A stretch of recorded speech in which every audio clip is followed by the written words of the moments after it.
dengannya.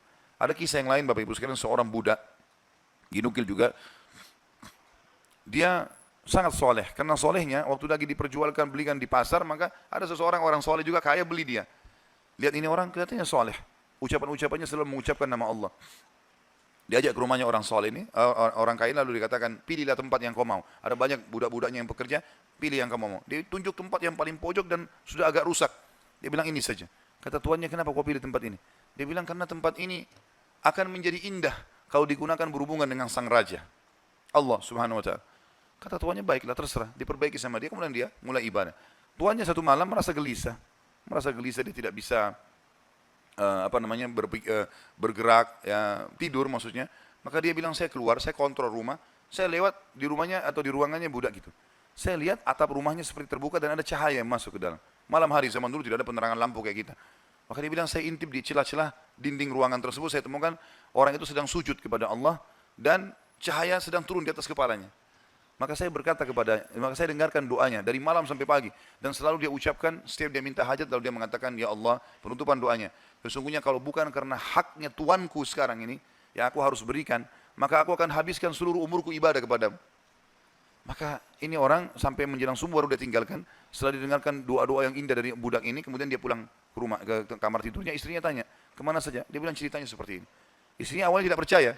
Dia bilang, baik, besok malam kita sama-sama ke sana. Besok malam diajak istrinya, dilihat. Terjadi hal yang sama. Cahaya yang terang, orangnya lagi sujud, dia ucapkan kalimat-kalimat doa yang mulia sama. Akhirnya mereka sepakat suami istri, kita bebasin aja budak ini. Ketuk pintunya menjelang subuh, kami sudah dengarkan doamu semalam, kami bebaskan kamu. Maka dia tiba-tiba mengangkat kepalanya ke langit, mengatakan, ya Allah, kalau seandainya setelah ibadahku yang aku kerjakan kepadamu ini mengganggu hubunganku denganmu, matikanlah aku. Tiba-tiba meninggal orang itu. Tiba-tiba meninggal. Tapi di sini saksi bahasan adalah bagaimana kedekatan seorang budak pun posisinya dengan seseorang yang sangat miskin, susah diperjualbelikan, tapi kedekatannya dengan Allah tidak mengganggu pekerjaannya, dan itu tidak penting bagi Allah subhanahu wa ta'ala. Seseorang harus tahu masalah ini. Kisah yang lain disebutkan, ada seseorang miskin, punya anak sekian, beberapa orang. Ini kisah-kisah salafus saleh dulu. Dia pas mau makan sama istri sama anak-anaknya, ada 4-5 orang anak, mau makan sama-sama, dan cuma ada sedikit makanan, tiba-tiba ada yang ketuk pintu, orang miskin. Dia bilang begitu, mau dihidangkan makan, mau makan, ada yang ketuk pintu. Saya suruh istri saya buka, dibuka pintu, ternyata ada orang miskin yang minta. Mereka miskin, ada orang miskin lagi minta. Kami sudah sekian hari nggak makan, berikanlah makanan. Istrinya tanya dia, kasih makanan. Dikasih makanan semuanya, karena kalau dibagi dua juga nggak cukup. Orang itu juga punya anak banyak. Dia sama istrinya orang mukmin. Berjalan waktu beberapa saat, selain kalau kita mungkin berapa jam, kelaparan semuanya. Anak-anak lapar, dia lapar, istrinya lapar. Tengah malam nih. Ya, kalau kita sekarang di awal malam, jam 12 malam gitu. Istrinya bilang, bagaimana? Anak-anak menangis semua kelaparan. Kita juga kelaparan semua. Dia bilang, baiklah, saya akan keluar, saya akan cari rezeki Allah. Nanti Allah akan kasih nanti. Dia bilang, orang ini cerita, dia bilang, saya keluar dari rumah, saya pergi ke masjid dekat rumah. Kemudian saya sholat malam, sambil berdoa kepada Allah. Dan kalimatnya, saking manjanya sama Allah mengatakan, ya Allah, sesungguhnya engkau tahu, kalau saya dan istri saya dan anak-anak saya kelaparan malam ini. Jadi bahasanya semua dirincikan, minta kepada Allah pada hal-hal yang kecil pun, minta makanan kepada Allah. Saya malam ini lapar ya Allah, berikanlah makanan. Gitu kan? Dikatakan dalam kisah ini, ada seorang amir bisa kita katakan raja atau gubernur wilayah itu, sudah seminggu gelisah, mau bertobat kepada Allah. Sudah seminggu gelisah mau bertobat kepada Allah. Maka dia pun gelisah. Amir ini malam itu dia nggak bisa tidur. Dia keluar, dia ambil makanan terbaiknya, harta terbaiknya dari emas berkantong-kantong dibawa sama dia. Dia bilang, ya Allah, sebagai bentuk taubatku kepadamu, maka aku akan membagikan ini kepada orang yang membutuhkannya malam ini. Dan aku tidak akan memegang tali kekangan kuda ini, aku akan biarkan dia menuju ke arah yang manapun kau pandu. Maka kudanya pun jalan, hanya masuk ke dalam masjid yang ada orang susah tadi. Ini kisah nyata. Pada saat masuk, dia bilang, Amir ini bilang, saya tidak tahu kenapa kuda saya ke sini, tapi ini rumahnya Allah. Pasti ada sesuatu. Dia bilang, saya turun dari kuda, saya masuk, saya temukan orang itu lagi berdoa. Dan doanya minta makanan.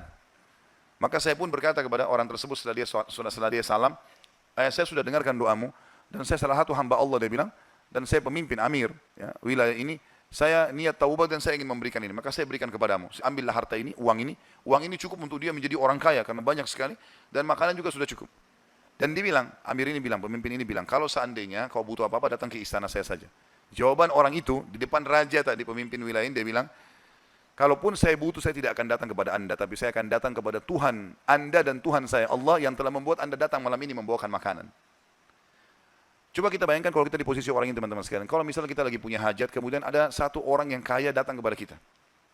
Kemudian dia menawarkan kepada kita solusi. Misalnya kita terlilit utang, atau misalnya kita mau bayar rumah sakit, atau apa saja. Lalu datang orang mengatakan, baiklah saya akan bayarkan. Mungkin pikiran kita pendek sampai di situ. Kita akan mengatakan, baiklah. Apalagi dia bilang, pokoknya butuh apa saja datang ke saya. Ini nomor telepon saya. Saya yakin kita akan lupakan Allah itu. Kita akan ke orang itu. Ambil pelajaran dari orang soleh ini. Di depan orang itu dia mengatakan, saya tidak akan datang kepada anda, tapi saya akan datang kepada Allah, Tuhan anda dan Tuhan saya yang telah membuat anda datang membawa makanan malam ini. Jadi justru kalau sudah dapat solusi, jangan malah jauh dari Allah ini. Malah harusnya jadi lebih dekat kepada Allah SWT. Allah mudahkan seorang dokter, resepnya bisa membuat kita sembuh, bukan karena resep dan dokter itu, tapi karena Allah SWT yang ingin itu. Gitu kan? Harusnya kita jadikan sebagai momen untuk lebih dekat lagi kepada Allah. Dan kita mengatakan, ya Allah, sebagaimana engkau mudahkan dokter ini menjadi penyebab aku sembuh, maka mudahkanlah setiap kali aku mengalami sakit misalnya, maka kesembuhan datang dari sisimu, bukan lagi dari dokter atau dari obat itu.